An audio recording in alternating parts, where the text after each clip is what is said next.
Welcome back to Tech Garage, presented by RockAuto.com.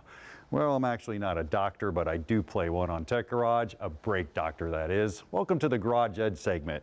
You know what? I told you we were going to talk about every system on this board and we're going to talk about it in depth. Well, we made it down to the drum brake systems. So to understand drum brake systems, let's take a look at a couple of types of drum brakes. This first one right here, this is actually a dual servo or a Bendix type brake system. What does that mean? Dual servo, 2 actions. That's pretty cool. You got a primary shoe right here, and then you have a secondary shoe. The vehicle direction would be in this direction here. The primary shoe is the shorter in length. You can see it's a little bit shorter than the secondary shoe. Always faces towards the front of the vehicle. Now, dual servo is pretty cool. You got a wheel cylinder, you got some springs, and you got a star adjuster on the bottom. Well, what's happening? 2 motions. When your car stops, the primary shoe kind of takes a ride with the brake drum and it moves around. I can slide it over and it's going to transfer the energy through the star adjuster to the secondary shoe. Secondary shoe is going to do most of the stopping, hence the longer lining. Sometimes different coefficients of frictions, so make sure you put them on your car in the right direction, or it may stop real good in reverse, but we want to stop in forward. Then there's the leading trailing. Now the leading trailing, a little bit different. Not dual servo, not double action. What happens here is you see the wheel cylinder and then we go through a shoe and then bam, it all stops right there at this fixed point. What's going to happen is the wheel cylinder is going to push the shoe out and we kind of use a wedging effect. It gets wedged in the actual brake drum itself and that does most of the stopping.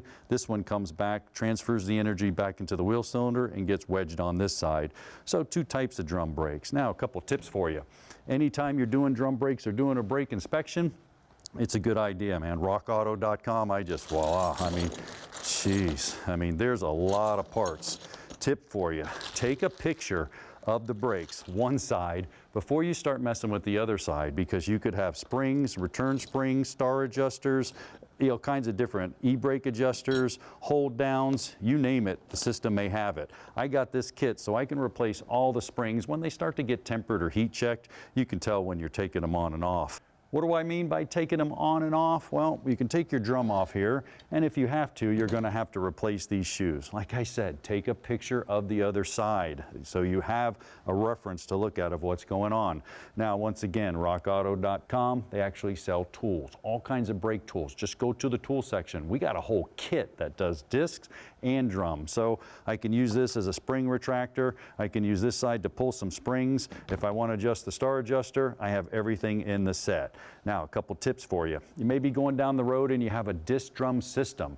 Your pedal may be a little bit low. 1 or 2 pumps, it starts to raise up. You probably have misadjusted rear brakes. Why? Well, in a prior episode, you saw that disc brakes are self-adjusting. The fluid goes back there and it keeps the pad in contact with the rotor. Drums, not so much. And the star adjusters, well, they just don't work too great. So you want to take it apart, take some sandpaper, sand them down, clean them up real good, get that coefficient of friction, get you some brake clean them off, make sure they're in really good shape. Another trick for you, you can go ahead and pry up on the brake pad. There's 3 raised ledges. Those are called bosses.